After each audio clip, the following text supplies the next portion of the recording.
Sara Geronimo at Michael Red, may isang pinakahihintay na proyekto?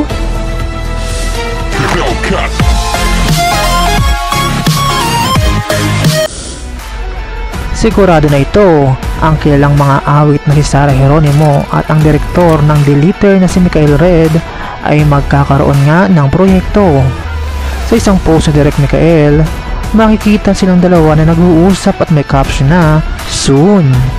Maraming fans nga ang excited nang malaman kung ano ang magiging kalabasan ng kanilang kolaborasyon. Ang ilang netizens ay nag-speculate na maaaring ito ay isang pelikula na horror suspense ang tema. Wala pang ibang detalye na ibinigay, pero tiyak na ito ay isang bagay na dapat abangan. Abangan ang mga susunod na updates tungkol dito at siguradong ito ay magbibigay ng bagong excitement sa mga fans ni Sara Geronimo at sa mga sumusubaybay kay Direk Michael.